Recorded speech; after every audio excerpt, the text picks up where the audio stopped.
बिस्मिल्लाहिर्रहमानिर्रहीम। अस्सलाम वालेकुम। मैं उबैद भट्टी हूँ और आज इस वक्त 26 नवंबर हो चुकी है, मंगल का दिन है और जब मैं ये वीडियो रिकॉर्ड कर रहा हूँ तो इस वक्त तकरीबन 5:15 हो चुके हैं। एक बहुत इंपॉर्टेंट खबर आपके साथ शेयर करनी है। शायद टीवी चैनल्स पे आपने देख भी ली हो कि इस्लामाबाद के अंदर फ़ौज को तलब कर लिया गया है। अब वाक़या क्या हुआ है, तफसीलात इसकी क्या हैं, थोड़ा सा इस हवाले से मैं आपको बताता हूँ। और PTI का इस वक्त काफ़िला मार्च जो KPK से आया, जो बाकी मुल्क से आया, वो इस वक्त कहाँ पे है, क्या सूरत हाल है, आगे क्या होगा, ये सारी मालूमात आपके सामने रखता हूँ। सबसे पहले हम बात करते हैं ये जो फ़ौज को तैनात किया गया, इस हवाले से तकरीबन 3:45 बजे के करीब व्हाट्सएप ग्रुप्स के अंदर खबर आती है, उसके बाद टीवी चैनल्स पर भी चलती है और वो जिस तरीके से उसके टिकट्स बनाए गए हैं मैं एज़ इट इज़ आपके सामने रखता हूँ।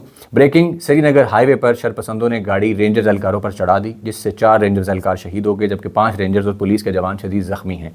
ये सिक्योरिटी ज़राए, जी बिल्कुल ये वही सिक्योरिटी ज़राए हैं जो कुछ अर्सा पहले दरियाफ्त हुए हैं। इससे पहले सिक्योरिटी ज़राए नहीं होते थे, हुकूमती ज़राए से खबर चलती होती थी या कोई ख़ास एट्रीब्यूट होता था किसी भी ज़राए से, या मिलिट्री ज़राए होता था, फौजी ज़राए होता था, इस्टेब्लिशमेंट ज़राए होता था। ये सिक्योरिटी ज़राए एक नई चीज़ आई है तो उन्होंने ये ब्रेकिंग भेजी है। इससे पहले कोई ये खबर ब्रेक नहीं हुई थी। होता है ना, पहले हादसा होता है तो टीवी चैनल्स पे रिपोर्ट होता है सबसे पहले कि फ़लाँ जगह ये हादसा हो गया है, चाहे वो किसी से भी रिलेटेड हो। उसके बाद थोड़ी सी इन्वेस्टिगेशंस होती हैं, उसके बाद कहा जाता है कि ये इसलिए हादसा पेश आया, उसके जवाब में जो भी हुकूमत इकदाम करे वो फिर होता है। लेकिन ये डायरेक्ट खबर आती है और उसके बाद मीडिया को पता चलता है कि अच्छा ये हादसा वहाँ पर पेश आ चुका है।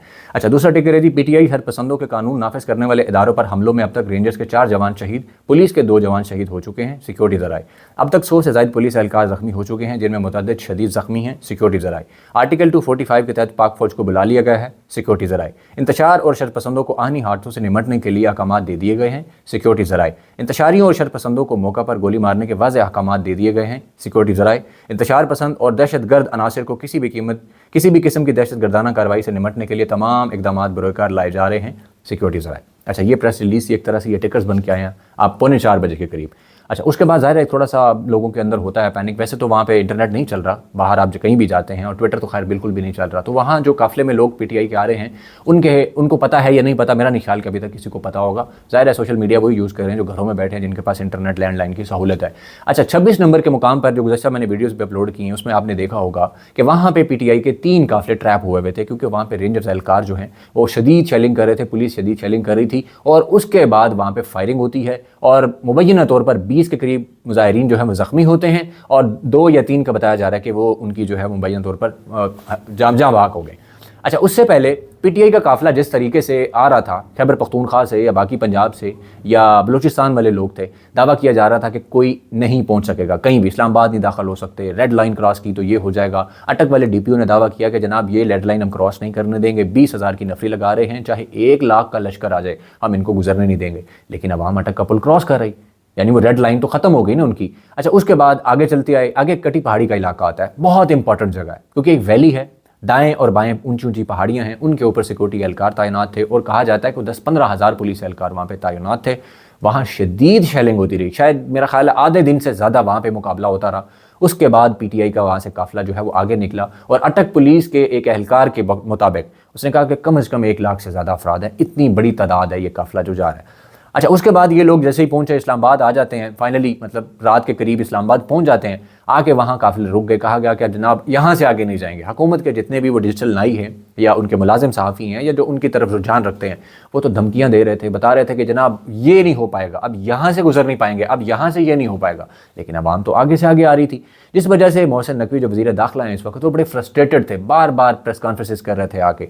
उन्होंने प्रेस कॉन्फ्रेंस के अंदर धमकी नुमा एक बात की, उन्होंने कहा कि जनाब कोई मसला नहीं है हमारे लिए, हम बड़ा बर्दाश्त का मुजाहरा कर रहे हैं, थोड़ी देर गोलियाँ चलनी हैं, उसके बाद कोई बंदा भी आपको नज़र नहीं आएगा।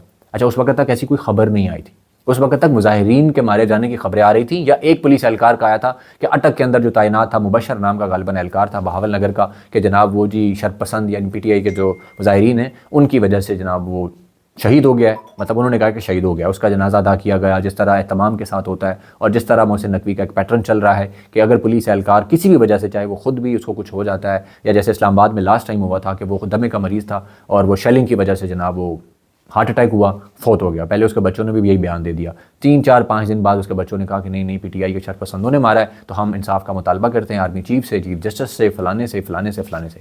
अच्छा, तो ये सूरत हाल इस तरह चल रही थी।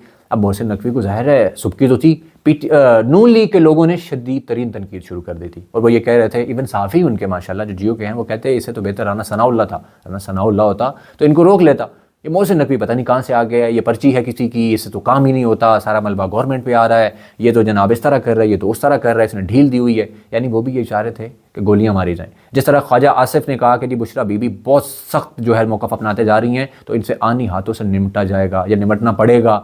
मलिक अहमद ख़ान माशाल्लाह पंजाब स्पीकर हैं, उन्होंने भी कहा कि जी इनको ताकत के साथ कुचल देना चाहिए, ताकत के साथ। ख्वाहिशात देखें ना आप उनकी। और उसके बाद मोहसिन नकवी, ख्वाजा आसिफ के बाद जनाब नून लीग के एक सहाफ़ी हैं, आजकल मुलाजमत कर रहे हैं, उसमें उज़मा बुखारी की मीडिया मैनेजर हैं, उन्होंने भी कहा कि जनाब इन शरपसंदों को गोलियां मार देनी चाहिए।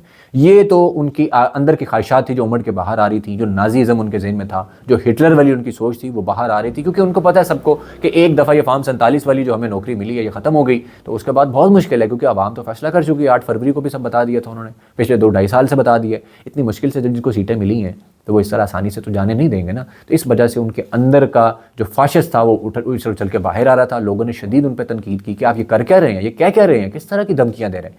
अब देखना ये है कि ये जो प्रेस रिलीज़ आई है इसके मुताबिक क्या होता है। टीवी चैनल्स पे खबरें चल रही हैं, कोई उससे पहले रिपोर्ट नहीं हुआ कि क्या वाक़या हुआ, कैसे हुआ, लेकिन ये खबर चला दी गई, टीवी चैनल्स पे भी चल रही है सिक्योरिटी ज़राए से। और उनके जो करीबी सहाफ़ी हैं, जो मुख्तलिफ इदारों के करीबी हैं या हुकूमत के करीबी हैं, वो भी धमकियाँ देना शुरू हो गए उसके बाद। अब देखिएगा जनाब शर पसंदों को गोली मार दी जाएगी। लेकिन सवाल ये है, क्या आर्मी अपने शहरियों को इस तरह गोली मारेगी?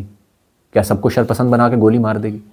अगर किसी ने खुदा ना खास्ता उसमें से किसी एक के साथ ये हादसा किसी ने किया भी है तो क्या सबको गोलियां मार देगी? और जो कुछ पुलिस कर रही है, बाकी पिछले 2.5-3 साल से जो कुछ हो रहा है, जितने लोग शहरी जो हैं वो मारे गए हैं सिर्फ एहतजाज के चक्कर में, और जैसे जैसे संगीन मुकदमात दर्ज किए गए, 9 मई जो कुछ हुआ सबको पता है, असल कहानी क्या है सब जानते हैं। लेकिन क्या फ़ौज वाकई ये काम करेगी? तो ये तो अल्लाह माफ़ करे, पता नहीं किस तरह फिर हालात जा सकते हैं ना, अगर आवाम के ऊपर आप इस तरह गोली चलाएं।